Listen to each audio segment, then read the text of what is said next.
Law के बाद क्या क्या कर सकते हैं प्रोफेशन में? यार देखो, लॉ के बाद से जो फेमस जो वो है ऑप्शन, सबको जो पता भी है, सबसे पहला तो लिटिगेशन, जिसको सबसे आखिरी ऑप्शन रखते हैं लोग। अच्छा। कह रहे कुछ नहीं हुआ तो फिर मैं वकालत करूंगा, थोड़ा बहुत कर लूंगा, ये सबसे लास्ट ऑप्शन होता है।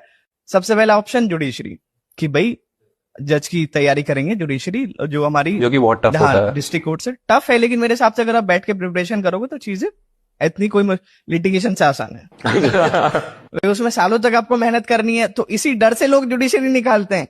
उनको पता है कि 6-7 साल लग जाएंगे, 7-8 साल लग जाएंगे, ये सब चीजें होंगी, तो वो कहते हैं फिर मैं तो पहले 2 साल बैठ के मेहनत कर लेता हूँ, कोचिंग कर लेता हूँ, मैं जुडिशरी निकाल के अपना फ्यूचर सिक्योर करता हूँ। उसके बाद हो गए हमारे गवर्नमेंट जो लॉयर्स होते हैं, ठीक है, पीपी हो गए हमारे, public prosecutor, APP, assistant public prosecutor, ठीक है, ट्रायल कोर्ट्स में उसका आपने एग्जाम दिया, उसमें लिमिटेड प्रैक्टिस होती है, वो दिया, अलग अलग स्टेट के सबके निकलते हैं, और आपने क्लियर किया, आपका इंटरव्यू आप हो गए, फिर आप गवर्नमेंट वकील बन गए।